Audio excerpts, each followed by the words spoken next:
If you are sitting there prepping for the game or running the game and something just doesn't click, something doesn't feel right, then you may be experiencing burnout.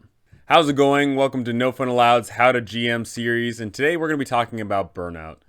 Burnout is something that everyone experiences at some point, and mind you, more often than not, it happens to things that you typically don't like to do. But of course, if you do something too much, then it could potentially happen to you. We sit down and play these role playing games because it's a hobby. More often than not, people are not doing these for a job. Although nowadays you can, I guess, do it for a job, whether you stream it or you do paid GMing or whatever. But more often than not, you are doing this to have fun. So that is the primary concern. You sit down and you have fun. But that could be an issue, right? If you have a concern about having fun, and that nagging feeling in the back of your mind is ever present that you need to deliver and have a great game, that could wear and tear on you. If you feel an overbearing pressure on you to deliver the best game that you possibly can, day after day, week after week, that could potentially wear you down to the point where you don't think that it's worthwhile doing, which sucks. This is a hobby and it should be fun. It should not be something that is mentally taxing on you. So today here I wanted to go over identifying burnout and ways we can go ahead and address it. So when it comes to identifying burnout, we need to actually sit down and think to ourselves, okay, is it the fact that I have to prepare so much that is causing this feeling on me? Is it the people's expectations? Is it the game itself? There's so many different aspects to this hobby, and it could be so many different things, but you do need to sit down and truly think to yourself, what is the main issue? Are you running too many games? Are you prepping too much? Are your players too crazy? Are you not excited anymore? Do you not like where the story's going? Do you not like the game system anymore? Do you think that you could be better, but you somehow end up never being better? There's so many different things that we can sit here and look at, and really it just comes down to knowing yourself and being transparent with not only yourself, but with your players. If you are prepping too much, you're spending way too much time outside of the game trying to make this game as good as it is, then that'll wear on you because you're spending, twice as much time, maybe even 3 times as much time on the game as anybody else. And how much do you get to show for that? It really depends. If you prep a bunch and your players seem to enjoy it and you enjoy it, that's fine. But if you prep too much and it seems like just another thing, another day, another expectation, then of course that's going to be lame. It's going to suck. It's going to mentally tax you.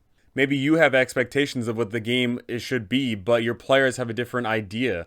And when you want to sit down and role play it out, your players do something entirely different and kind of throw away the whole aspect of the game that you desire.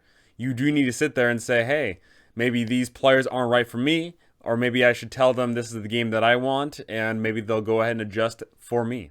Maybe you've been playing with that one same game system for years and years and years, and you grow bored with it. Maybe you get tired of trying to fix the game system, or maybe you just go ahead and say that there's things about it that you don't like inherently, and you want to try to switch over to something new.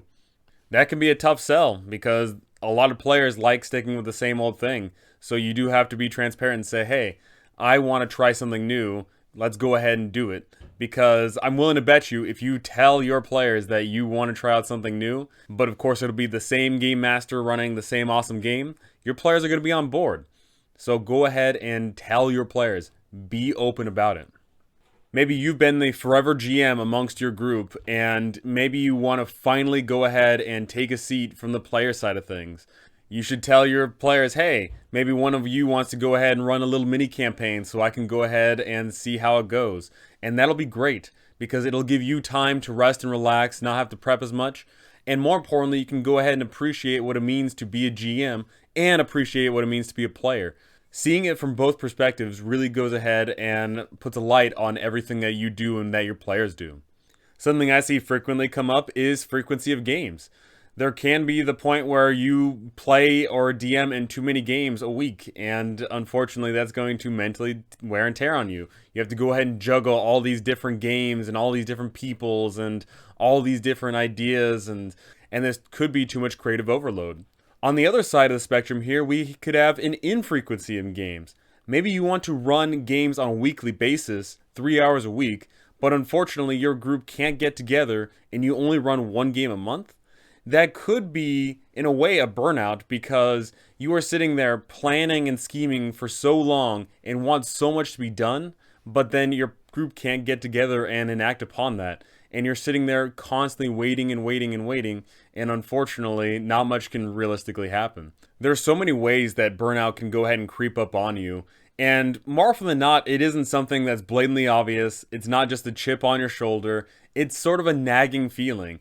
You're going ahead and prepping for the game, and maybe you at first started off prepping for the game days in advance, and you would prep for however many hours, and then maybe slowly over time you see yourself not prepping nearly as much and not nearly as often. And maybe it gets to the point where you're prepping maybe 30 minutes before the session and just thinking about some last minute touches.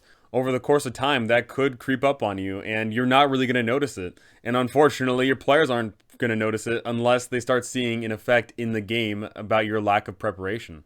There is no one right way to address burnout. Burnout can happen in so many different ways and in so many different forms. But I promise you there is a one wrong way to address burnout, and that is to keep on doing the same thing and not bringing it up. Talk to your players, talk to yourself, address the situation at hand. And I promise you, between you and all the other people there, you will come up with a solution. I promise you. And maybe sometimes that solution is to go ahead and walk away from the table for a bit. That can happen, and that can certainly help recharge the batteries. Fondness can certainly make the heart grow fonder, and it can also make you realize the flaws that you were having in the game that were causing you to have that burnout. But mind you, of course, when I say flaws, they aren't necessarily flaws. It could just be that you were a little bit overstimulated, or maybe there was a key little thing that you wanted to change up, but you just couldn't see because you were too focused in on everything else. Taking a step back lets you see a grander picture, and that will certainly lead to a better game overall. Being true to yourself, being true to your players, and being true to the game that you are running will make for a better experience. And once you go ahead and identify that burnout, you can hopefully get it resolved, and you can go chugging along and running awesome games once again. Of course, if you go ahead and look at everything, you could realize that maybe you don't want to be a GM anymore. And you go ahead and pass that mantle off to someone else in the party. And you can go ahead and tell them everything that you've learned, everything that you've done. And hopefully with your combined knowledge, you will go ahead and impart your wisdom onto this next person. And they can go ahead and be a great GM as well. If you don't feel like carrying the torch anymore, pass it off to someone else and go ahead and enjoy the fruits of your own labor by playing in a game that they run. I promise you that will be such a rewarding factor. GMing for someone for years and then them taking up the mantle as full-time GM, oh, that's a blast, sitting down and reaping your own rewards. So once you sit down, step back, and identify the cause of your burnout and address it, you'll go on to have amazing games, whether that's you at the helm or someone else taking up your mantle. And that's the video on burnout in our role-playing games. So go ahead and tell me, have you experienced burnout? I certainly have, and I've addressed it in different ways depending on how much was going on. Sometimes it was because I was running too many games in a week. Sometimes it was because I was running for players that I shouldn't have been running games for. Sometimes it was because I wanted to step back and look at the campaign and maybe shake things up a bit. Sometimes when you're running the game so often, your nose is in the grind and you can't look around and see the glaring issues at hand. And taking that step back lets you finally address what's going on. And then you can finally dive in with a fresh set of ideals.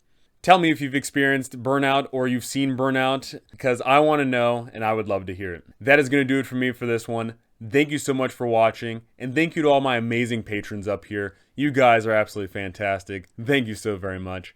That is going to do it for me. Thank you so much for listening, and I cannot wait to see you all in the next one.